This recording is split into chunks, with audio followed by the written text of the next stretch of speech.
Look, he came for the Jews, he says so. He was particularly catering for their own sicknesses. The Jews had developed certain sicknesses. They had become hard-hearted. They had forgotten forgiveness. They had a law, an eye for an eye and a tooth for a tooth.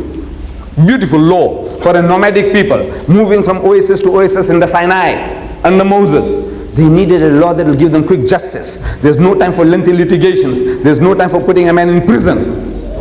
So what do you do? A quick justice. An eye for an eye, tooth for a tooth. You damage my eye, go to the judge. He said, well, come, you also give it to him. He broke my tooth, he said, break his teeth. No, come on, man. There's work to be done. Move on, move on. Beautiful law. But laws have a tendency to change characters of people over a period of time. See, the racist people, that Hitlerite Germany. Hitlerite Germany. Germany, one of the most cultured nations in Europe, the land of Goethe and Beethoven. That nation could incinerate 6 million Jews. It's impossible, man. How can they be so barbaric? 6 million Jews they incinerated, and because of Hitler, some 40 million people died. In the Second World War, 40 million people died. What a devil. How did he do it? A nation like that? No. You can be programmed. You can be brainwashed.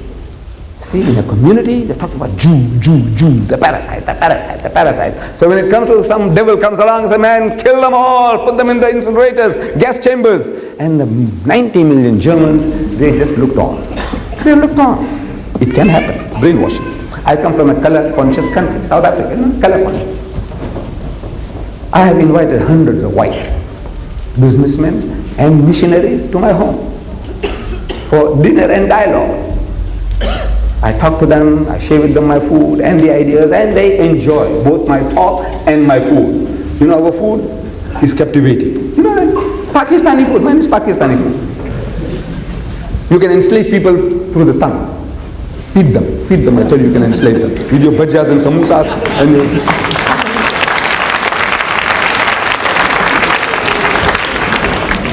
so they enjoy my food, they enjoy my talk. And when they part, profuse thanks. And subsequently they meet me in the street. They want to know how's the missus. Convey my regards to her. But no white man has ever called me to his house for a cup of tea. Yet.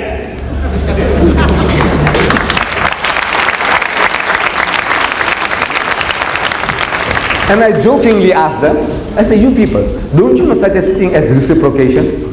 In your community, don't you know what is reciprocating? They say, no, they know. Then I said, how is it that nobody calls me for a cup of tea, man? I said, no, I tell you why. No, they are good people. Wallah, they are good people. They are good human beings, like any other community. But at the back of the mind, they are color conscious. Everything is color, color, color. We are divided by color. The Indian, the African, the colored, the white, color, color, color, color, apartheid, keeping people apart. So now, I give them a heavenly treatment. But at the back of the mind, see, if I call this fellow, if he comes along with his wife and children, you know, with that long dress and that hijab, what do you call that, shalwar, and that dupatta, and you know, looking for the house, and people are watching, he says, where is coolie going? And you knock at the door, and the woman of the house, she opens the door, oh, come in, Mr. Deedat, come in. People are watching, what's going on here? And 5 minutes goes by, half an hour goes by, he says, with this Mrs. Smith, you know, is she running a shebeen, you know, illegal liquor or something she's selling? Shh. All this, the fear at the back of the mind, subconsciously is there. So the guy says, no, just say, convey my regards to the missus. Says, thank you very much, sir. No, this is what laws do. Laws have a tendency to change characters of people over a period of time. Anybody, everybody. We all get brainwashed. So the Jews got brainwashed. Eye for an eye, tooth for a tooth. Eye for an eye, tooth for a tooth. They forgot forgiveness. So Jesus Christ, another spiritual physician among the Jews, he's a spiritual physician. He sees the sickness of his people. So he gives them a remedy. He says, it has been said by them of old time, the prophets of old, an eye for an eye and a tooth for a tooth. But I say unto you, resist not evil. He who strikes you on the right cheek, give him the other. This is an antidote, a remedy for a sickness. He says, if a man walks, makes you to walk, he says, agree with thine adversary quickly, while thou art with him on the way, before he takes you before the magistrate and makes you to part with your last farthing. He said, if a man takes away your coat, give him your cloak also. If a man makes you to walk 1 mile, walk with him 2. I said, you good Christians, Britishers, you should have welcomed Hitler. Look, that guy wanted this little island, that's all. You should say, welcome. Look, that's what Jesus said. If a man wants to take you a coat, give him a cloak also. Say, look, my empire as well. India is for you. Australia is for you. South Africa is for you. What? This little Britain. That's what you ought to have done. But no, instead you fought back. This is Islam. When Churchill said, we'll fight them on the beaches. We'll fight them on the seashore. And we'll fight them with broomsticks. I said, I admire you for that. This is Islam teaching you that. Jesus told you to turn the other cheek. If the man takes your coat, give him your cloak, your trousers also. That's what you're supposed to do. But you didn't follow Jesus, you followed the Muslim Islam. Islam says you must fight back, you must resist every oppressor. So, the teaching only suitable for the needs of the Jew. Muhammad sallallahu alaihi wasallam, he gives us a perfect example for every situation. Quran says, لَقَدْ كَانَ لَكُمْ فِي رَسُولِ اللَّهِ أُسْوَةٌ حَسَنَةٌ. So most certainly, in the Apostle of Allah, you have the best exemplar. In every aspect of human life. Where do you find this? In Surah Ahzab. Where do you find Ahzab? In the index. Ahzab. And the A, Ahzab. It tells you chapter 33, ayah number 21. Easy to find. Check it up. You owe it to yourself.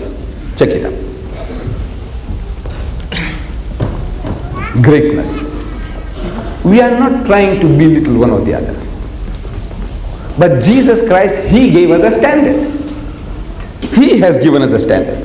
You see, He says in Matthew chapter 11 verse 11, Matthew 11:11, He speaks about John the Baptist. John the Baptist, we call him Yahya alayhi salam. See, the Jews were expecting that before the coming of the Messiah, Masih, translated Christ, Elias must come first. A prophet called Elias is supposed to have gone up into heaven, bodily, before Jesus. And they believed that he was going to come back before the coming of the Messiah, the Christ. So when Jesus claimed that he is the Christ, the Masih, the Messiah, they asked him, where is Elias? So Jesus points out to John the Baptist that John the Baptist is Elias or in the spirit of Elias. And he testifies about John, Yahya alayhi salam.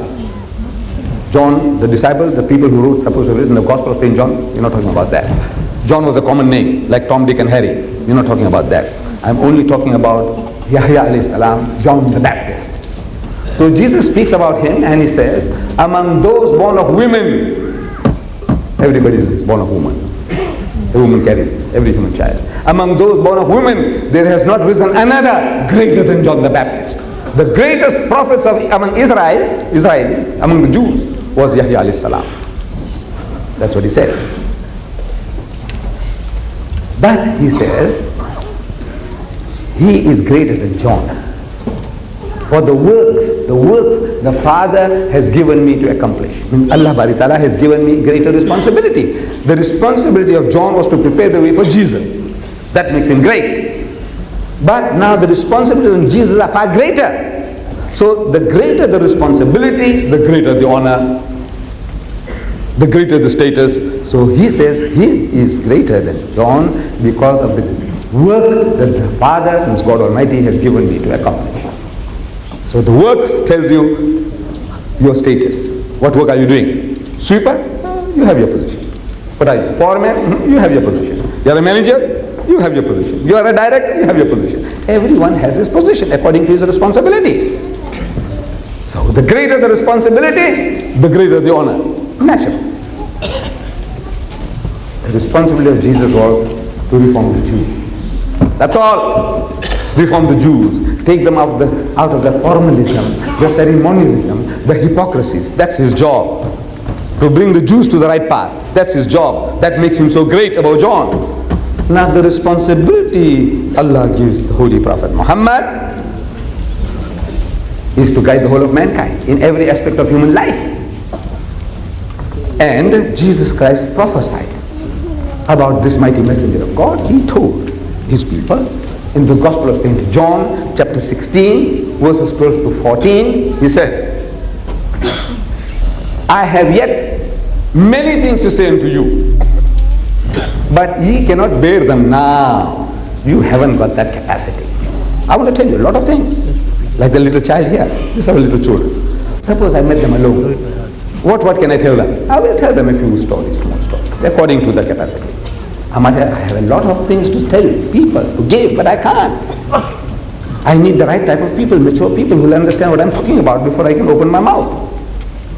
So Jesus Christ is telling his disciples, you cannot bear them now. Means you haven't got that capacity. And the truth of that statement is written large throughout the Bible. Throughout the Bible. Again and again, Jesus Christ tells his disciples, he said, ye of little faith. Ye of little faith. Iman. Ye of little faith. How many times? Again and again. And he explains to them as if he's explaining to little children.